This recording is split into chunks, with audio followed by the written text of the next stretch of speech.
Tudo começa com uma ordem que, à primeira vista, pode parecer simples e até rotineira. Jesus instrui seus discípulos a atravessarem para o outro lado do mar. Mas essa instrução carrega em si um significado muito maior, uma missão divina que transcende o mero deslocamento físico. O outro lado não é apenas uma margem distante, uma linha no mapa para onde o barco deve navegar. É um território que representa o oposto do que Jesus simboliza.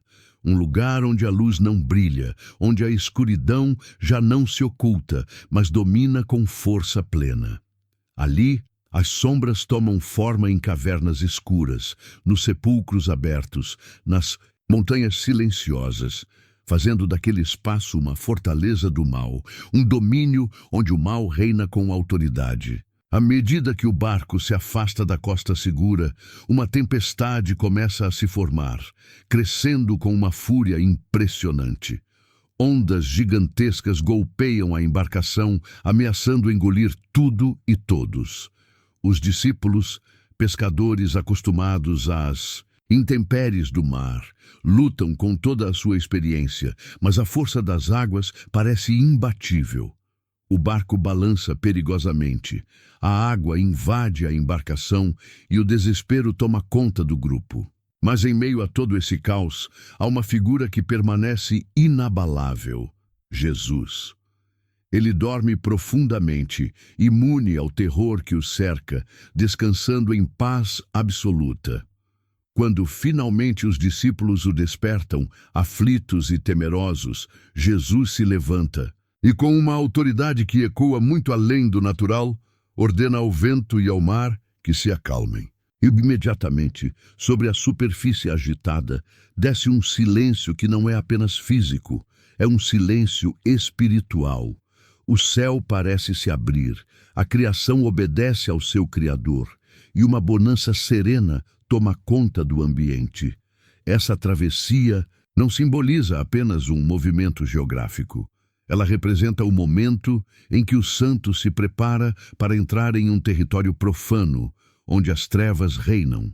É o céu invadindo o reino das trevas, a luz se aproximando do escuro absoluto. Ali, não apenas as águas estão agitadas, mas as forças espirituais se preparam para um confronto sem precedentes. Essa passagem é o limiar onde o divino toca o terreno do impuro, onde a esperança se lança contra o desespero e onde a autoridade de Jesus começa a ser manifestada contra o domínio do mal. Ao chegar àquela margem tão temida, Jesus pisa em solo que muitos evitavam, um território carregado de sombras e rejeição espiritual, a região dos Gadarenos. Este não era um lugar qualquer, mas uma terra marcada pelo afastamento de Deus, onde a impureza dominava não só em atitudes, mas em todo o ambiente que parecia respirar trevas. Ali não se ouvia o canto dos salmos, não se viam as luzes das sinagogas ou o fervor dos encontros religiosos. Em vez disso, havia um silêncio opressor, um vazio espiritual palpável que ecoava pelas pedras irregulares, pelas cavernas sombrias e pelos sepulcros abertos que serviam de moradia aos rejeitados e perturbados. A própria paisagem denunciava o abandono da santidade. A criação de porcos, animais impuros e proibidos pela lei judaica, era um símbolo visível da decadência espiritual daquele lugar. Esses porcos não eram apenas um reflexo da economia local, mas um sinal claro de uma cultura que havia se afastado dos caminhos do Altíssimo, que não buscava a presença de Deus e, por isso, estava entregue ao domínio das trevas. A impureza material e espiritual se entrelaçavam, tornando aquela terra um campo fértil para a operação do mal. Não era um território de fé, mas de práticas contaminadas, de costumes que rejeitavam a luz. Ali, o mal atuava com liberdade, sem barreiras, uma fortaleza invisível que aprisionava almas e mantinha a escuridão protegida. Jesus não chega ali por acaso, não está guiado pela mera curiosidade ou por um interesse político ou social. Ele vem com uma missão clara e poderosa: confrontar aquele reino de trevas, romper as cadeias que prendem os aflitos, resgatar os perdidos e restaurar a esperança onde tudo parecia consumido pela escuridão.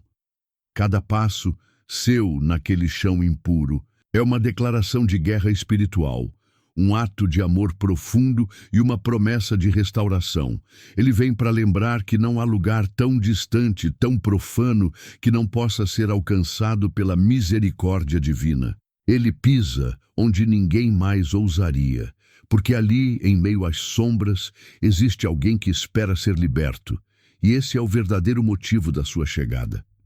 No âmago daquele cenário carregado de trevas e desolação, habitava um homem que não era apenas perturbado, ele estava completamente tomado pelas forças sombrias que dominavam a região. Vivendo entre os túmulos, num lugar onde a vida parecia não existir, ele estava nu, seu corpo marcado pelas feridas abertas, desfigurado não só pela violência física, mas pela opressão espiritual que o consumia por dentro. Era um ser apartado da sociedade, um excluído total, cuja presença causava medo e repulsa. Tentativas humanas de contê-lo haviam falhado repetidamente. Correntes e grilhões, símbolos da tentativa desesperada de prender sua loucura, eram quebrados facilmente, como se fossem feitos de pó. Sua força era descomunal, muito além do que um homem comum poderia possuir. Uma força que não vinha dele, mas das entidades demoníacas que haviam tomado conta de sua alma. Ele não era mais dono de si mesmo. Era um palco, um campo de batalha onde o mal reinava absoluto. Este homem, marcado pela possessão, é o retrato mais cru e doloroso da miséria humana em seu estado mais profundo. Ele simboliza a alma que sucumbiu ao poder das trevas, que perdeu a própria identidade, a esperança e até mesmo a dignidade. Um ser esquecido, abandonado, cujos gritos ecoavam entre os mortos numa existência de sofrimento e isolamento total. E, no entanto, mesmo nessa condição desesperadora, mesmo envolto por um véu quase impenetrável de trevas, ainda há uma centelha que resiste. Algo dentro dele que reconhece de forma instintiva e silenciosa a presença da esperança que se aproxima. Por isso, quando Jesus se aproxima daquela terra maldita, é justamente esse homem que corre, não para fugir, mas em direção àquela luz que poderia libertá-lo. Seu movimento é um grito silencioso da alma, um chamado desesperado pela redenção que somente o Filho de Deus poderia oferecer. À medida que Jesus se aproxima daquele homem tomado pelas trevas, a verdadeira dimensão da batalha espiritual começa a se revelar em sua totalidade. Não se trata de uma simples possessão, mas da habitação de uma legião, um exército vasto, organizado e disciplinado que ocupa aquele corpo como se fosse um campo de guerra. Essa legião não age de forma caótica ou desordenada. Ela opera com estrutura, comando e estratégia, funcionando como um sistema sombrio de opressão que mantém o homem cativo em um domínio invisível, mas absolutamente real. Quando Jesus se coloca diante daquela situação, o confronto ultrapassa o mundo visível. O homem não fala com sua própria voz, mas com as vozes daqueles que o dominam.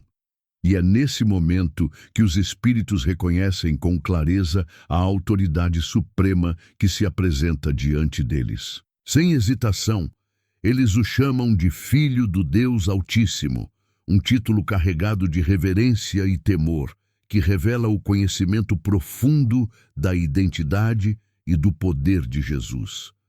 Mesmo assim, essa legião tenta resistir, tentando negociar com uma urgência desesperada.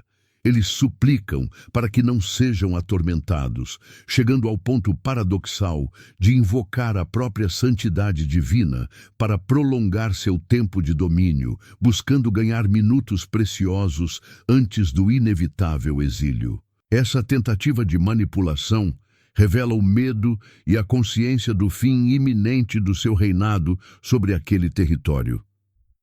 Essa cena é muito mais do que uma simples luta física. É um confronto espiritual intenso, tenso e invisível aos olhos humanos, onde forças invisíveis travam uma guerra pela alma daquele homem. Os demônios, mesmo poderosos, sabem que estão diante de algo maior que eles, e seu desespero é palpável.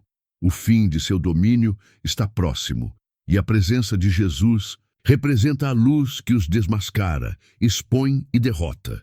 Diante da iminente expulsão, os demônios fazem um último pedido desesperado.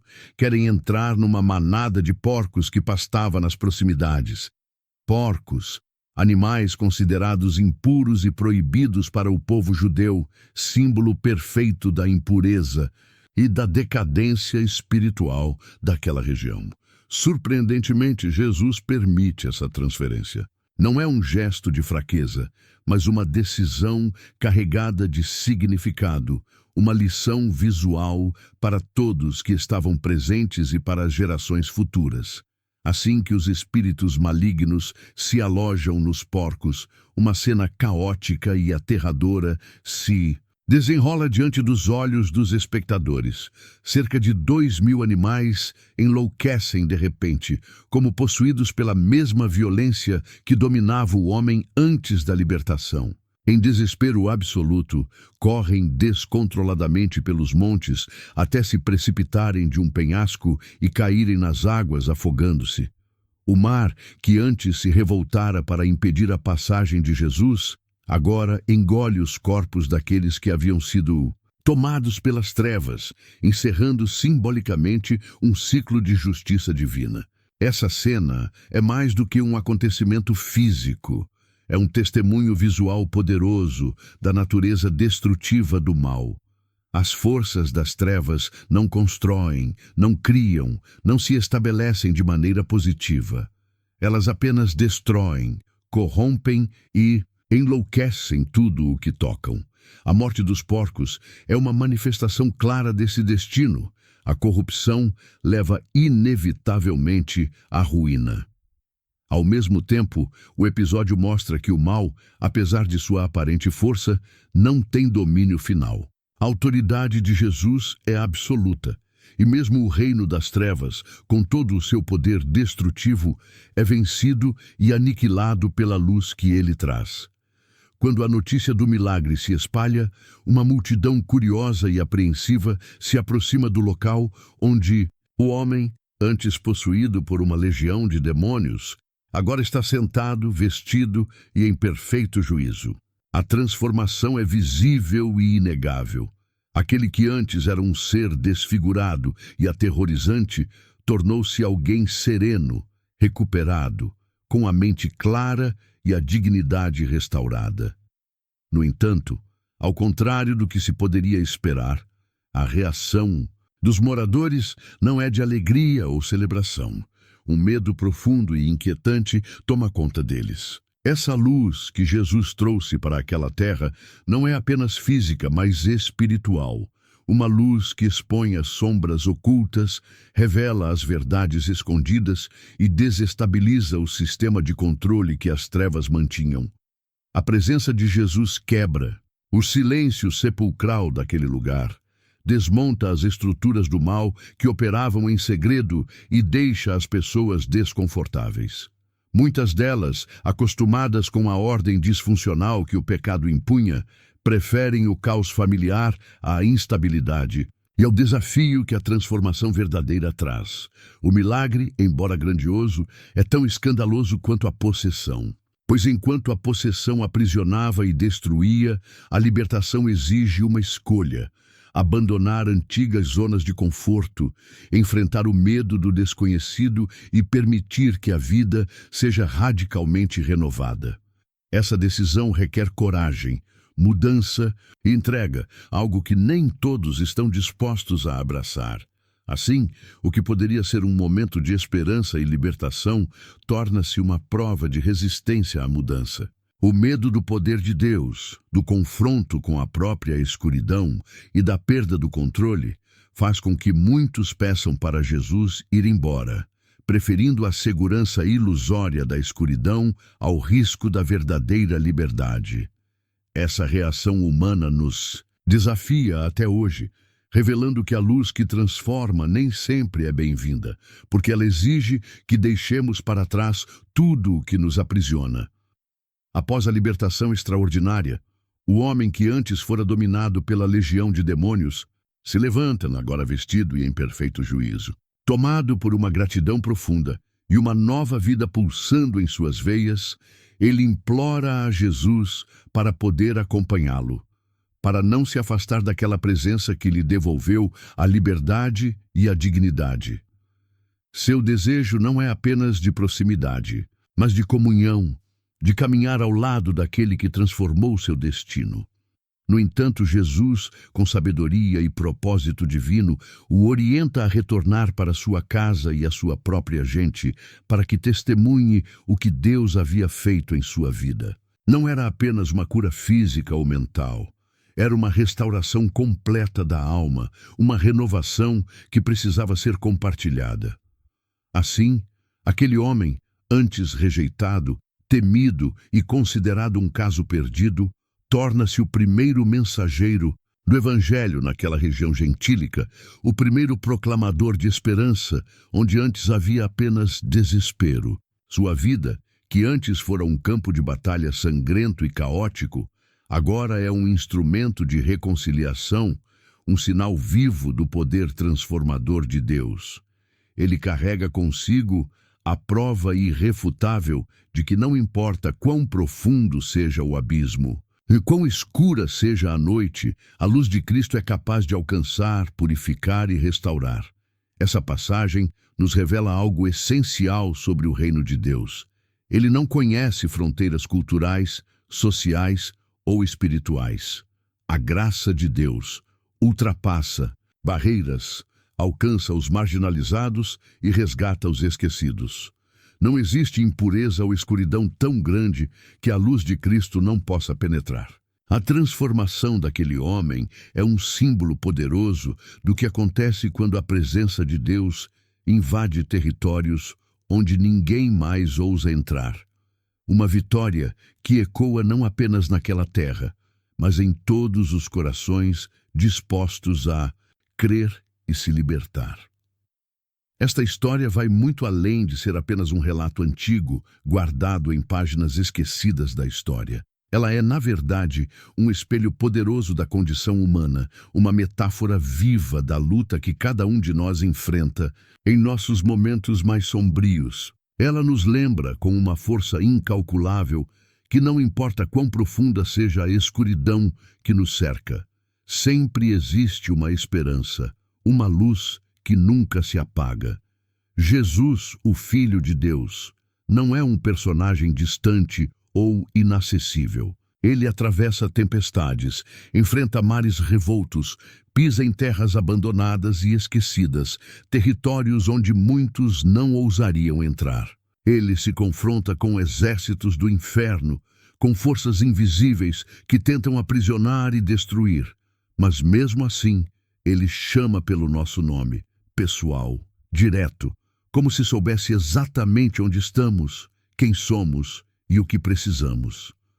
Esta história nos assegura que mesmo aqueles que o mundo considera casos perdidos, aqueles que se sentem esquecidos, quebrados ou dominados pelo mal, podem ser libertos e restaurados. A transformação é possível e ela começa quando abrimos nosso coração para receber essa luz que tudo transforma. O vídeo termina com um convite sincero e urgente para cada espectador.